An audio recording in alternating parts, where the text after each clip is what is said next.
Modi CM Revanth రెడ్డిలకు వ్యతిరేకంగా నినాదాలు చేశారు।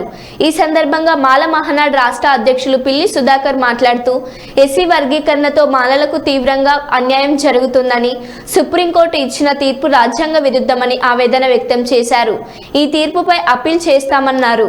ప్రధాని మోడీ చర్యలను, సీఎం రేవంత్ రెడ్డి వ్యాఖ్యలను తీవ్రంగా ఆపేక్షిస్తున్నామన్నారు। అసెంబ్లీ ఎన్నికలలో కాంగ్రెస్ పార్టీకి మాలలు ఓట్లు వేసి గెలిపిస్తే సీఎం మాలలకు వ్యతిరేకంగా అసెంబ్లీలో మాట్లాడడం సిగ్గుచేటన్నారు। కేంద్ర రాష్ట్ర ప్రభుత్వాలు ఎస్సీలను 2 వర్గాలుగా చేయాలని కుట్రలు పన్నుతూ తమ రాజకీయం పబ్బం కట్టుకుంటున్నామని వాపోయారు।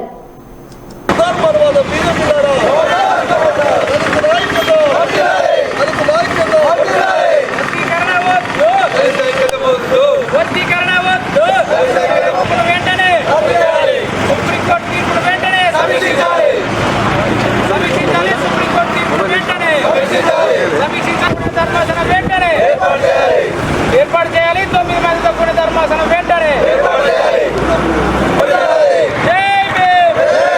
వర్ధిల్లాలి భారత రాజ్యాంగం సమీక్షించాలి సుప్రీంకోర్టు తీర్పును దళితుల ఐక్యత దళితుల ఐక్యత వర్ధిల్లాలి దళితుల ఐక్యత సిగ్గు దళితులు వర్గీకరించడం పునః సమీక్షించాలి సుప్రీంకోర్టును తీర్పును జై భీమ్ జై భీమ్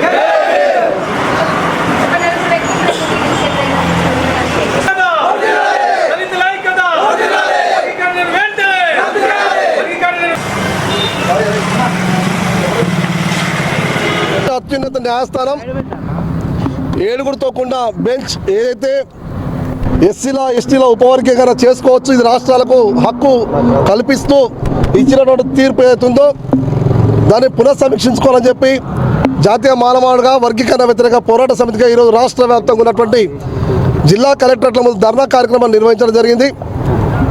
ఈరోజు ఒక వర్గీకరణ, ఒక దళితుల్ని, ఒక ఎస్సీలను ఎస్టీలను విభజించాలంటే రాజ్యాంగంలోని ఆర్టికల్ 341ను సవరించాల్సిన అవసరం ఉంది। కానీ ఈరోజు ఆర్టికల్ 341 సవరించకుండా, దాని ప్రస్తావన లేకుండా మీరు వర్గీకరించుకోవచ్చు అనే తీర్పు ఏదైతే ఉందో అది మేము అత్యున్నత న్యాయస్థానం తీర్పు అనుకుంటలేము, ఇది మోడీ తీర్పుగా మేము భావిస్తూ ఉన్నాం। ఈరోజు విభజించు పాలించని చెప్పి ఏ రకమైనటువంటి నినాదం ఉందో ఆ రకమైనటువంటి పద్ధతుల్లో ఈరోజు పరిపాలకులు కానీ న్యాయ వ్యవస్థ కానీ ఆ దిశగా పోతుందన్న విషయాన్ని మేము గుర్తు చేస్తూ ఉన్నాం।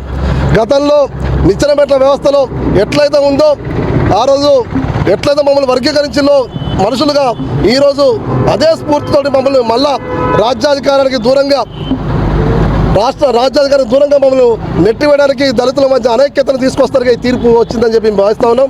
తక్షణమే ఈ తీర్పును పునఃసమీక్షించుకోవాలి। ఈ తీర్పు పట్ల సానుకూలంగా వ్యవహరిస్తున్న పార్టీలకు కూడా మేము తెలియజేస్తా ఉన్నాం। మీరు మాలా మాదిగల మధ్య పంచాన్ని సృష్టించి మీ యొక్క రాజకీయ పబ్బాలు గడుపుకోవాలనుకుంటే కబార్దార్ బిడ్డలారా చూస్తూ ఊరుకోబోమని చెప్పి ఈ సందర్భంగా హెచ్చరిస్తూ ఉన్నాం। మేము దళితులం, అంబేద్కర్ వారసులం, కలిసి ఉంటాం, మా పంచాన్ని మేము తెచ్చుకుంటాం। కానీ మీరు ఇచ్చిన తీర్పు కూడా ఈరోజు చాట్ల తడుపోసి కుక్కలు వేసిన చందంగా ఉంది। ఆ తీర్పులు ఎక్కడ కూడా స్పష్టత లేదు వర్గీకరణ అన్నట్టుగా, అయినా కూడా ఒక రకమైనటువంటి ధోరణి తీసుకొచ్చి మా మధ్యన వైషమ్యాన్ని సృష్టిస్తామని చెప్పి తెలియజేస్తూ ఇదే రకమైనటువంటి పద్ధతి చేస్తే మాత్రం చూస్తూ ఊరుకోమని చెప్పి హెచ్చరిస్తా ఉన్నాం। శ్రీ